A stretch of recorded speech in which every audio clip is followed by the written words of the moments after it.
এর আরও একটি আয়াতে আল্লাহ তাআলা সাইয়েদনা ইদ্রিস আলাইহিস সালামের কথা উল্লেখ করেছেন। সে আয়াতে কেবলমাত্র ওনার নামটি উল্লেখ করেছেন। আল্লাহ বলছেন, অন্যান্য নবীদের সাথে মিলিয়ে তিনি ইরশাদ করছেন, ওয়া ইসমাঈলা ওয়া ইদ্রিস ওয়া দাল খিফল কুল্লুম মিনাস সাবিরিন ওয়া আদখালনাহুম ফি রাহমাতিনা ইন্নাহুম মিনাস সালিহিন।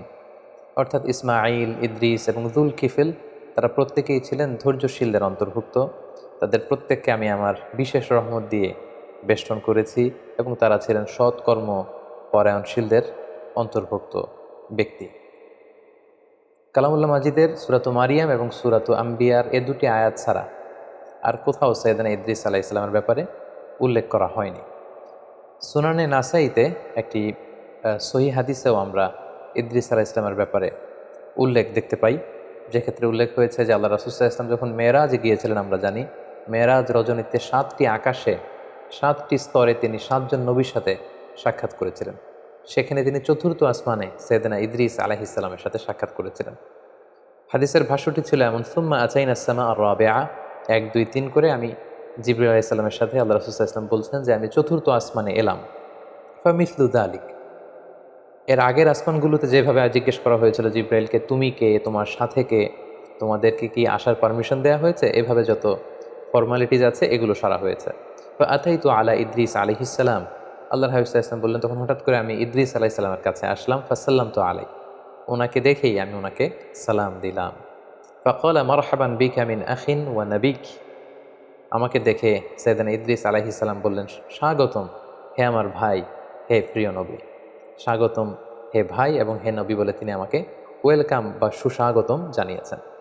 তাহলে কোরআনের দুটি আয়াত এবং সুনানে নাসাইর এই সহি বর্ণনাটি ছাড়া বেসিকলি ইদ্রিস আলাইহিস সালামের ব্যাপারে সহি বর্ণনা তেমন একটা পাওয়া যায় না। বেশিরভাগ বর্ণনাগুলোই হচ্ছে দঈফ বা দুর্বল চেইনের কিংবা ইসরায়েলি বর্ণনা, যেটাকে আমরা জিউস বা খ্রিস্টিয়ান ট্রেডিশন বলে আখ্যায়িত করে থাকি।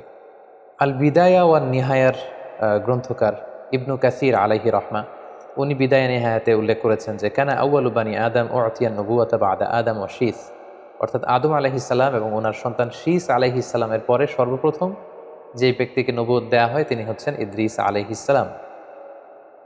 এবং নূহ আলাইহিস সালাম, উনি কি ইদ্রিস আলাইহিস সালামের আগে পৃথিবীতে নবী হয়ে এসেছেন, নাকি ইদ্রিস আলাইহিস সালাম নূহ আলাইহিস সালামের আগে পৃথিবীতে এসেছেন, এ নিয়ে গবেষকদের মধ্যে মতানৈক্য রয়েছে। কেউ কেউ বলেন যে নূহ আলাইহিস সালাম এসেছেন ইদ্রিস আলাইহিস সালামের পরে, কেউ কেউ বলেছেন নূহ আলাইহিস সালাম এসেছেন ইদ্রিস আলাইহিস সালামের আগে। অনেকে বলে থাকেন যে ইদ্রিস নামটি এসেছে মূলত আদ-দিরাসা থেকে, কারণ আরবিতে দারাসা ইয়াদরুসু মানে হচ্ছে টু স্টাডি, পড়া, অধ্যয়ন করা। ইদ্রিস আলাইহিস সালাম উনি খুব বেশি পড়াশোনা করতেন। ওনার আগের নবী শীস আলাইহিস সালাম এবং আদম আলাইহিস সালামের উপর যে সহিফাগুলো আল্লাহ তাআলা নাজিল করেছিলেন, এই সহিফাগুলো উনি খুব বেশি স্টাডি করতেন, খুব পড়তেন, খুব অধ্যয়ন করতেন। এজন্য ওনাকে ইদ্রিস নামে নামকরণ করা হয়েছে। সেদিন ইদ্রিস আলাইহিস সালাম ইরাকের বাবেল নগরীতে জন্মগ্রহণ করেন এবং পরবর্তীতে তিনি দাওয়া কাজে মিশরে গমন করেন এবং সেখানেই তিনি তাওহীদের দাওয়াত মানব মণ্ডলীর কাছে তিনি ছড়িয়ে দিয়েছেন। এবং সহিহ ইবনে হিব্বানের এক বর্ণনা অনুযায়ী আমরা জানতে পারি যে আল্লাহ তাআলা সাইয়েদনা ইদ্রিস আলাইহিস সালামের উপর 30টি সহিফা তিনি নাজিল করেছিলেন। সহিহ ইবনে হিব্বানের আরও একটি বর্ণনা থেকে আমরা আরও জানতে পারি, যেটি বিখ্যাত ঐতিহাসিক ইবনে ইসহাক ওনার গ্রন্থে উল্লেখ করেছেন যে ইদ্রিস আলাইহিস সালাম হচ্ছেন আউয়ালু মান খাত্তা বিল কলাম, পৃথিবীতে সর্বপ্রথম যিনি কলমের ব্যবহার করেছেন, কলম দিয়ে কালি দিয়ে যিনি সর্বপ্রথম পৃথিবীতে লেখালেখির প্রচলন ঘটিয়েছেন সেটা হচ্ছেন ইদ্রিস আলাইহিস সালাম। পাশাপাশি ওয়াখাতা সিয়াব, সর্বপ্রথম যিনি কাপড় সেলাই করেছেন, সুতা দিয়ে সুই দিয়ে কাপড় সেলাই করা, এই বুনন শিল্পের যে আবিষ্কার বা প্রচলন, এটাও সাইয়েদনা ইদ্রিস আলাইহিস সালামের মাধ্যমেই হয়েছে। এই যে বর্ণনাগুলো আমরা এখানে উল্লেখ করলাম, এগুলো ছাড়া সাধারণত আর যত বর্ণনা সাইয়েদনা ইদ্রিস আলাইহিস সালামের ব্যাপারে পাওয়া যায় এসবই হচ্ছে ইসরায়েলি বর্ণনা। বিশেষ করে ওরাফা'নাহু মাকানান আলিয়্যা, আমি ইদ্রিসের মর্যাদাকে অনেক বাড়িয়েছি, অনেক সুউচ্চ মর্যাদার আসনে তাকে আমি আসীন করেছি। এ আয়াতের বর্ণনায় অনেক ইসরায়েলি এ আয়াতের ব্যাখ্যায় অনেক ইসরায়েলি বর্ণনা পাওয়া যায় যে ইদ্রিস আলাইহিস সালামও ঈসা আলাইহিস সালামের মতো জীবদ্দশায় ওনাকে আল্লাহ তাআলা আকাশে নিয়ে গিয়েছিলেন। একজন ফেরেশতার পাখায় ভর করে তিনি আকাশে চলে গিয়েছিলেন এবং সেই আকাশে বা জান্নাতে ওনার ইন্তেকাল হয়েছে, এই পৃথিবীতে তিনি ইন্তেকাল করেননি। এই বর্ণনাগুলো আসলে কোনো ইসলামিক ট্রেডিশন থেকে আমরা পাই না, এগুলো ইসরায়েলি বর্ণনা থেকে আমরা পাই। ফলে ইদ্রিস আলাইহিস সালামের এই জীবন কাহিনী যখন আমরা বর্ণনা করব, এক্ষেত্রে ইসরায়েলি বর্ণনার ভূমিকা ইসলামে কতটুকু, এবং ইসরায়েলি বর্ণনা এটাকে গ্রহণ করা যাবে কি যাবে না, এ ব্যাপারে ইসলামী শরিয়ার হুকুম কি, এই বিষয়টি আমাদের কাছে স্পষ্ট হতে হবে সম্মানিত সুধী।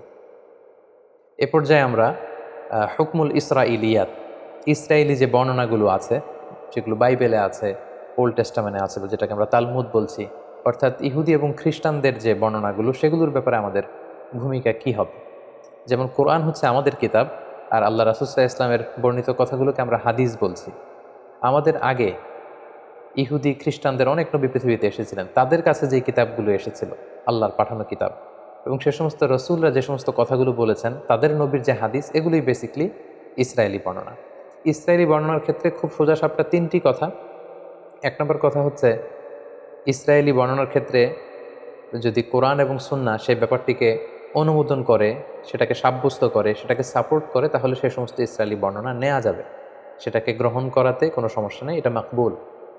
দুই নম্বর কথা হচ্ছে, ইসরায়েলের যে সমস্ত বর্ণনার বিপরীত বর্ণনা কোরআনে পাওয়া যায়, অথবা কোরআন এবং সুন্নাহ ইসরায়েলি বর্ণনার যে তথ্য, এই তথ্যকে অপোজ করছে, এটাকে অস্বীকার করছে, বরং তার ভিন্নধর্মী বর্ণনা কোরআন এবং সুন্নায় পাওয়া যাচ্ছে, সেক্ষেত্রে ইসরায়েলি বর্ণনাকে রিজেক্ট করতে হবে, এটাকে অ্যাকসেপ্ট করা যাবে না। তাহলে প্রথম হচ্ছে, ইসরায়েলি বর্ণনার যে তথ্যগুলোকে কোরআন সুন্নাহ সাপোর্ট করে, সেটা মাকবুল, সেটা গ্রহণযোগ্য, এটা গ্রহণ করা যাবে। দ্বিতীয়ত, ইসরায়েলি বর্ণনার কোনো তথ্যের বিপরীত বর্ণনা যদি কোরআন সুন্নায় পাওয়া যায়, সেক্ষেত্রে কোরআন সুন্নাহকে গ্রহণ করতে হবে, ইসরায়েলি বর্ণনা সেটা হচ্ছে মারদুদ, প্রত্যাখ্যাত, রিজেক্টেড।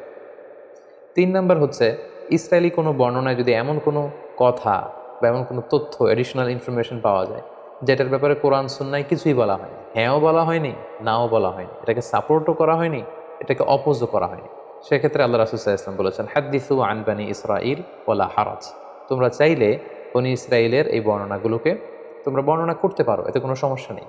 তো সেক্ষেত্রে আমরা তাসদীক এবং তাকদীব কোনোটাই করতে পারবো না। আমরা খুব আজমাতের সাথে বলতে পারবো না যে সুলাইমান আলাইহিস সালামের সময়কালে এই ঘটনাটা ঘটেছিল, এ ব্যাপারে কোরআন সুন্নায় কিছু নেই, ইসরায়েলি বর্ণনায় এটা পাওয়া যায়, সো এটা সত্য না, এটা সত্য, এটা বলা যাবে না। আবার এই বর্ণনাটা মিথ্যা, এটা ডাহা মিথ্যা কথা অনেকে এরকম বলে বেড়ায়, যেটা ইসরায়েলি বর্ণনা, এটা তো মিথ্যা না, এটাকে মিথ্যাও বলা যাবে না। কোরআন সুন্নাহ সাপোর্টও করেনি, কোরআন সুন্নাহ রিজেক্টও করেনি, এরকম কোনো এডিশনাল ইনফরমেশন যদি ইসরায়েলি বর্ণনায় পাওয়া যায়, অর্থাৎ ইহুদি এবং খ্রিস্টানদের যে সোর্স, তাদের যে কিতাব বা তাদের যে হাদিস, সেখান থেকে যদি পাওয়া যায় এডিশনাল কোনো ইনফরমেশন, সেটাকে তাসদীক তাকদীব, অর্থাৎ এটাকে গ্রহণ বর্জন কোনোটাই করা যাবে না, জাস্ট বর্ণনা করা যাবে। একটা ঘটনা পরম্পরাকে মেলানোর জন্য বর্ণনা করা যেতে পারে। যেমন লেটসে ইদ্রিস আলাইহিস সালামের প্রেক্ষাপট যদি আমরা বলি, কালামুল্লাহ মাজিদে শুধু 2টা আয়াতে খুব সংক্ষিপ্ত পরিসরে ওনার বর্ণনা আল্লাহ তাআলা দিয়েছেন, এবং সহিহ সুন্নাতে আমরা দেখেছি চতুর্থ আসমানে মেরাজের রাতে আল্লাহ রাসূল সাল্লাল্লাহু আলাইহি ওয়াসাল্লাম ইদ্রিস আলাইহিস সালামের সাথে সাক্ষাৎ করেছেন। এগুলো ছাড়া যত বর্ণনাই আছে সবই দঈফ, আর বাকি সবই হচ্ছে ইসরায়েলি বর্ণনা। সো একজন নবীর ব্যাপারে ইন ডিটেল যদি কারো জানার আগ্রহ থাকে, বা আগের ঐতিহাসিক দৃষ্টিকোণ থেকে জিউস ট্র্যাডিশনে, খ্রিস্টান ট্র্যাডিশনে কী কী পাওয়া যায়, এগুলো নিয়ে গবেষণা করা, এগুলো বর্ণনা করা, এগুলো জানা, এতে কোনো সমস্যা নেই। কিন্তু এডিশনাল ইনফরমেশনগুলোর ক্ষেত্রে ইসরায়েলি বর্ণনার কোনো এডিশনাল তথ্য যদি আমরা নেই, সেটা সত্য কি মিথ্যা খুব কনফিডেন্সের সাথে এটা কোনোটাই বলার সুযোগ নেই। প্রয়োজনের খাতিরে, জানার জন্য, কৌতূহলবশত আমরা সেগুলো বর্ণনা করতে পারি। এবং মানুষ মাত্রই কৌতূহলী, আমরা জানি, যাদের অনুসন্ধিৎসু মাইন্ড আছে, খুব কিউরিয়াস, জানতে মনে চায় যে কী হয়েছিল, কোথায় এসেছিলেন, তার জীবন পরিক্রমে কী কী ঘটেছিল, তারা ইসরায়েলি বর্ণনা বাইবেল থেকে এগুলো আমরা জানতে পারি। কারণ বাইবেলের সব কিছুই যে তারা ডিস্ট্রয় করে ফেলেছে, মানে এন্টায়ার বাইবেলে যে তারা করাপ্ট করে ফেলেছে, এমনটা না। বাইবেলের অনেক কিছু আছে শুদ্ধ, আবার অনেক কিছুকে তারা কারাপ্টেড করেছে। তো সেক্ষেত্রে এডিশনাল ইনফরমেশনগুলো নেওয়ার ক্ষেত্রে, যেটা কোরআনেও নেই, সুন্নাতে নেই, আমরা চাইলে বর্ণনা করতে পারবো, আমাদের কৌতূহলকে নিবারণ করতে পারবো, কিন্তু হুটহাট করে এটা বলতে পারবো না যে এটা সত্য কিংবা এটা মিথ্যা। আমাদের মধ্যে একটা প্রবণতা আছে, অনেকে যেটা মনে করেন, কোনো ইসরায়েলি বর্ণনা শুনলেই তারা বলে থাকেন যে এটা বানোয়াট হাদিস, এটা জাল হাদিস। এটা আসলে এক ধরনের অজ্ঞতা, কারণ এটা তো হাদিসই না, এটা তো আল্লাহ রাসূল সাল্লাল্লাহু আলাইহি ওয়াসাল্লামের কথা নন, আল্লাহ রাসূল সাল্লাল্লাহু আলাইহি ওয়াসাল্লাম তো এটা বলেননি। ফলে এটা জাল হাদিস বা বানোয়াট হাদিস বলার সুযোগ নেই, কারণ এটা হাদিসই নয়, এটা আল্লাহ রাসূল সাল্লাল্লাহু আলাইহি ওয়াসাল্লাম বলেননি, এটা ওনার কথা নয়, বরং এটা হচ্ছে ইসরায়েলি ট্রেডিশন। তাহলে খুব সংক্ষেপে আমরা এটা বলবো যে ইসরায়েলি বর্ণনা যদি কোরআন সুন্নাহ দ্বারা সাপোর্টেড হয়, আমরা গ্রহণ করব, যদি রিজেক্ট করা হয় এটাকে বর্জন করব। আর যে ব্যাপারে কোরআনে হাদিসে আমাদেরকে কিছুই বলা হয়নি, কিন্তু ইসরায়েলি বর্ণনায় আমরা বিভিন্ন নবীদের ব্যাপারে, বিভিন্ন ঘটনার ব্যাপারে এক্সট্রা এডিশনাল তথ্য পাই, সেটা আমরা বর্ণনা করতে পারবো। কারণ আল্লাহর হাবিব সাল্লাল্লাহু আলাইহি সাল্লাম বলেছেন যে লা তুসাদ্দিকু আহলাল কিতাবি ওয়া লা তুকাযযিবুহুম। এই জাতীয় বর্ণনার ক্ষেত্রে তাদেরকে সত্যবাদী মিথ্যাবাদী, এই বর্ণনাটা সত্য কিংবা মিথ্যা এটা কোনোটাই বলো না। ওয়াকুলু আমান্না বিল্লাহি ওয়া মা উনজিলা ইলাইনা ওয়া মা উনজিলা ইলাইকুম। বরং এটা বলো যে আমরা বিশ্বাস করি যেটা আমাদের উম্মতে মুহাম্মাদের উপর যেটা নাজিল হয়েছে এটাও আমরা বিশ্বাস করি কোরআন হিসেবে, এবং তোমাদের কাছে আল্লাহর পক্ষ থেকে যেটা সঠিকভাবে নাজিল হয়েছিল সেটার উপরে আমরা বিশ্বাস স্থাপন করি।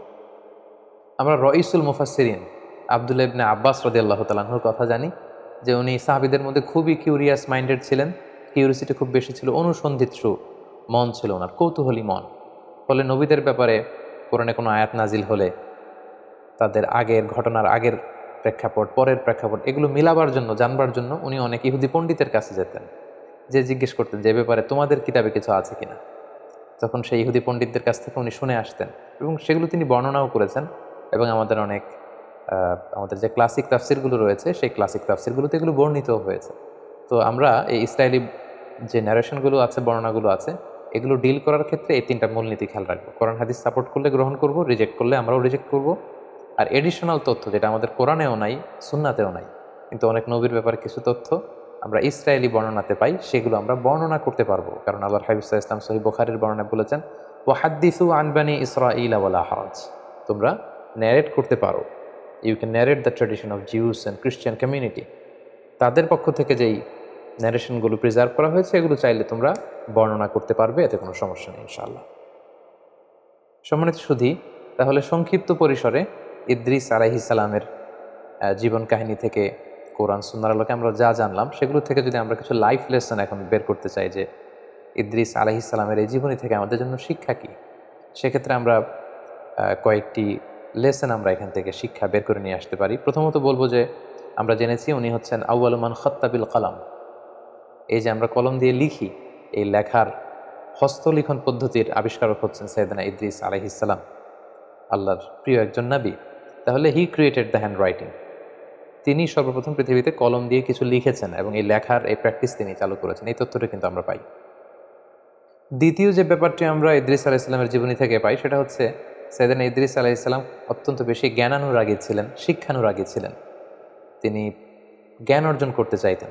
তার প্রমাণ হচ্ছে ওনার আগের নবী শীস আলাইহিস সালাম এবং পৃথিবীর প্রথম নবী আদম আলাইহিস সালামের উপর আল্লাহ তাআলা যে সমস্ত সহিফাগুলো নাজিল করেছিলেন এগুলো তিনি খুব বেশি পড়তেন, খুব বেশি অধ্যয়ন করতেন, সেখান থেকে জানতে চাইতেন, শিখতে চাইতেন।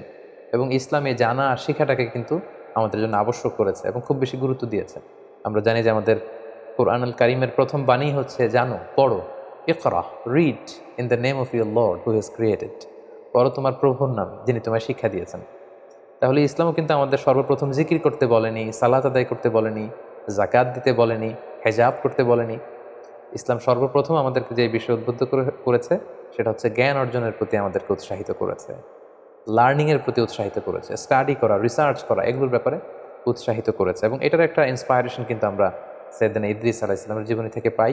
কারণ তিনি তেনার আগে যে সমস্ত কিতাব সাহিফা নাজিল হয়েছে এগুলো তিনি খুব বেশি পড়তেন, তিনি অত্যন্ত বেশি জ্ঞান অনুরাগী ছিলেন। 3 নম্বর যে বিষয়টা আমরা জানতে পারি সেটা হচ্ছে বুদ্ধিবৃত্তিক যে চর্চা, এটার সূচনা বা গোড়াপত্তনও কিন্তু ওনার সময়কাল থেকে হয়। তিনি বাবেলে জন্মগ্রহণ করেছিলেন, ইরাক এলাকায়। পরবর্তীতে তিনি তাওহীদের দাওয়াত নিয়ে নীল নদের পাড়ে মিশরে অবস্থান করেন। সেখানে তিনি ওই এলাকার লোকদেরকে তাওহীদের দাওয়াত দেন, সালাতের দাওয়াত দেন, জাকাতের দাওয়াত দেন এবং সেখানে তিনি জ্ঞান অর্জন এবং জ্ঞান বিতরণের একটা পরিবেশ তৈরি করেছিলেন। এবং অনেক ঐতিহাসিক বলেছেন যে এই যে গাণিতিক বিভিন্ন সূত্র, ম্যাথামেটিক্যাল যে সূত্র অথবা অ্যাস্ট্রোনমি, জ্যোতির্বিজ্ঞানের যে জ্ঞান, সেটার সূচনাটা হয়েছিল সাইয়েদনা ইদ্রিস আলাইহিস সালামের সময়। এবং আমরা জানি যে মিশরীরা হচ্ছে এক্ষেত্রে পাইওনিয়ার। পৃথিবীতে সবচেয়ে প্রাচীন যেই বর্ণমালার শিলালিপি পাওয়া যায়, হাইরোগ্লিফিক্স বলে ইংরেজিতে, আরবিতে হাইরোগ্লিফিয়া বলে, এটা মিশরে পাওয়া গিয়েছে।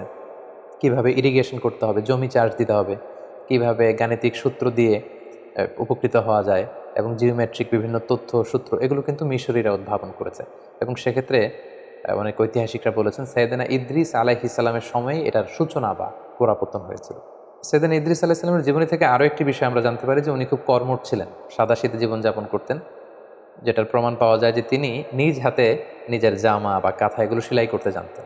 সেলাই করার বা হস্তবুনন শিল্পের ব্যাপারটিও কিন্তু ওনার সময় থেকে শুরু হয়েছে। এ থেকে আমরা বুঝতে পারি যে উনি খুবই কর্মঠ ছিলেন, হার্ড ওয়ার্কিং ছিলেন। আমরা অনেকে নবীদের ব্যাপারে এরকম ধারণা করে থাকি যে ওনারা মানুষ নয়। আসলে ব্যাপারটা কিন্তু ভুল। ওনারাও মানুষ ছিলেন এবং ওনারা এই পৃথিবীতে হার্ড ওয়ার্ক করেছেন, স্ট্রাগল করেছেন। ওনারা বাজারে যেতেন, বাজার করতেন এবং ওনাদের লাইভলিহুডের জন্য ওনাদের আর্নিং করা লাগতো, উপার্জন করা লাগতো। জীবনের যে স্ট্রাগলগুলো আছে এগুলো সবগুলো পেরিয়ে ওনারা নিজেদেরকে প্রমাণ করে করে মহামানব হিসেবে